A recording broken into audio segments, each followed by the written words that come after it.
twice, but 99 times. And on the 100th try, everything changed. But here's the real question. What made him try one more time when the whole world expected him to quit? Stay with me. Rohan was not special. At least, that's what people said. He was an ordinary young man from a small town. Average in school, quiet in class, never the smartest, never the most confident, but he had one big dream. He wanted to start his own small business. Nothing huge, just a simple online store where he could sell handmade notebooks. He loved designing them. Simple covers, clean pages, little motivational quotes inside. He believed people would love them, so he tried. The first time, no one bought anything. He told himself, it's okay, it's just the beginning. He tried again. Still no sales. Friends said, maybe this isn't for you.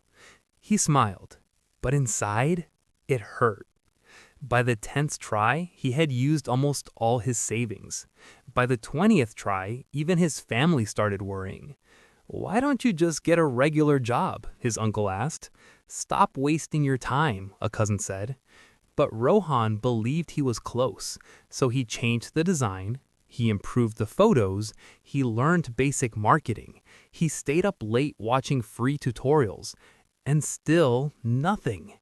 30 tries, 40 tries, 50 tries. Each launch felt like hope. Each failure felt heavier. He stopped telling people about his plans. He stopped posting proudly. Now, when he uploaded his store again, he did it quietly. No announcements, no excitement, just silent hope. At the 60th attempt, he almost gave up. He opened his laptop, looked at the screen, and closed it again. "What am I doing?" he whispered. His bank balance was low. His confidence was lower. He felt embarrassed, ashamed, small. But that night, something strange happened.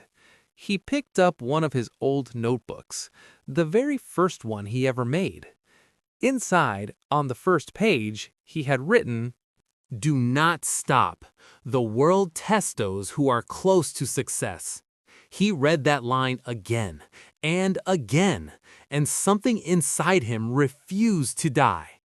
By the 75th attempt, people had stopped asking because they already knew the result. Failure. Even Rohan started expecting it. He would refresh the website, see 0 orders, and just stare at the screen. But this time, the pain felt different. It wasn't loud. It was quiet. It was the kind of pain that slowly eats your belief. The worst part, he began doubting himself. Maybe I'm not good enough. Maybe they were right. Maybe I'm just average. And that thought hurt more than failure. Because failure hurts once, but self-doubt hurts every single day. On the 99th attempt, something broke. He had worked 3 straight nights. He redesigned everything again, changed colors, improved packaging, lowered prices. Launch day came. He waited. 1 hour, 2 hours, 5 hours, 0 orders. He sat in his dark room. No anger, no tears, just emptiness. He slowly closed his laptop. "That's it," he said. "I'm done." For the first time, he truly meant it. He packed his notebooks into a box, kept them under his bed, and applied for a job the next morning. A week later, while cleaning his room, his little sister found one of the notebooks. She opened it. "Did you make this?" she asked. "Yes," he replied quietly. She smiled. "It's beautiful. Why did you stop?" He shrugged. "No one wants it." She looked at him and said something simple.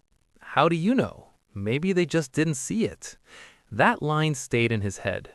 Maybe they just didn't see it. Not that it was bad, not that he was useless. Maybe the right people just hadn't seen it yet. That night, he didn't redesign anything. He didn't change prices. He didn't add new features. He just made one small change. He shared the story behind the notebooks. He wrote about why he started, about the failures, about the 99 tries. He was honest. No filters, no pretending, just truth. And he posted it. That was his 100th try. The next morning, he woke up to notifications. At first, he thought it was a mistake, but it wasn't. Orders, real orders, not hundreds, not thousands, just 12. But those 12 felt like a million. Because for the first time, someone believed. People weren't just buying notebooks, they were buying his story, his persistence, his heart. By the end of the week, the orders doubled, then tripled. A small influencer shared his post, more people connected, and slowly, the same people who once laughed started asking him for advice. Years later, Rohan would say something simple. The 100th try wasn't special. The difference was, I didn't quit at 99. Think about that. Success didn't come because he was the smartest or the richest or the luckiest. It came because he stayed.